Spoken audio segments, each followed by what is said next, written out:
जो इस मार्ग पर, अध्यात्म मार्ग पर, आनंद मार्ग पर चलना चाहते हैं, ऐसे महापुरुष जो ऐसी ऊंचाई पर पहुंचे हैं और इतने भागवत भजन में नियम निष्ठ है, उनको भी प्रारब्ध दंड दे रहा है शरीर को, तो अपने को नेत्र का ब्रह्मचर्य, फिर वाणी का ब्रह्मचर्य, बहुत बड़ा प्रभाव पड़ता है इससे। यदि आप जवान से अश्लील बातें, गंदी बातें, कामुक बातें करेंगे तो आप ब्रह्मचर्य रह ही नहीं सकते। अगर आप वाणी से परस्पर शरीर आकर्षण वाली बातें करेंगे, बट उसको देखा तुमने क्या, बस आप गए। चाहे वो स्त्री शरीरधारी साधक हो या पुरुष शरीरधारी, परस्पर आकर्षण संबंधी यदि वाणी खुली आपकी, तो वाणी के व्यभिचार से आपका जनेंद्री का व्यभिचार प्रारंभ हो जाएगा। आप रोक नहीं सकते, नहीं रोक सकते। इसलिए वाणी से भी कोई ऐसी वार्ता ना कीजिए जिससे आपके अंदर काम वेदना बढ़े। श्रवणेंद्री का, कान से गंदी बातें, व्यभिचार की बातें, कामुक बातें सुनना जिससे हमारे हृदय में कामना जग जाए, बिल्कुल नहीं। भले वो किसी को लेकर टीका टिप्पणी की जा रही हो, देखो वो साधक है, उसको हमने देखा वहां ऐसे देख रहा था, वैसे कर रहा था, वो तो आपको समझ में आ रहा है कि किसी साधक की बात कर रहे हैं, वो तुम्हारे नाश के लिए उपाय कर रहे हैं जो आपको ऐसी बात बता रहे हैं। सावधान। वो भगवत भाव से की हुई सेवा तुम्हारे अंदर आध्यात्मिक शक्ति पैदा करेगी, काम भावना नहीं पैदा करेगी। हमारी माँ बीमार हो और हमें उसे पता चला कि शौच कर दिया है, हमें शौचाना पड़े, हमें उसका मल धोना पड़े, तो क्या हमें काम जागृत हो जाएगा क्या? मेरी माँ है।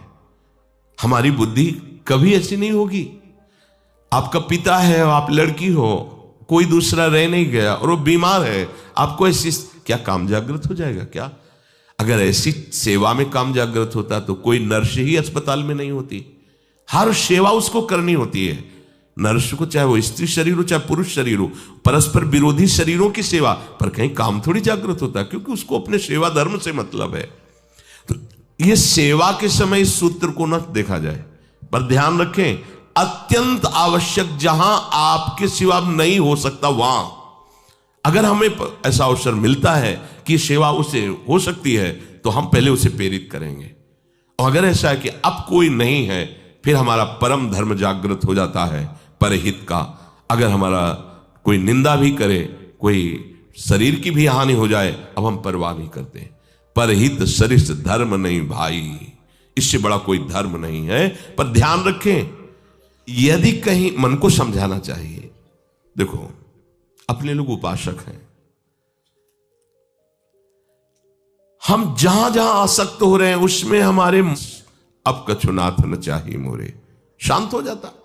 फिर ऐसा क्यों होता है कि उसको एक जगह तृप्ति नहीं होती, क्योंकि वहां सुख है नहीं। फिर सोचता है शायद उसमें हो, उसमें हो, उसमें हो। पूरे के पूरे युग के युग व्यतीत हो गए, कल्प के कल्प व्यतीत हो गए भोगते हुए, क्या सुख मिला? क्या स्त्री शरीर सोचता है पुरुष शरीर में सुख है, पुरुष शरीर सोचता है स्त्री शरीर में सुख है, या आदि आदि। अगर सुख होता तो पूरे ब्रह्मांड में पशु पक्षी कीड़ा मकोड़ा सब मैथुन धर्म से युक्त हैं, ये सब सुखी हो जाते हैं ना। जो जितना भोगा सकते उतना ही दुखी, देख लो, अशांत, क्लिष्ट, परेशान और पापाचरण युक्त।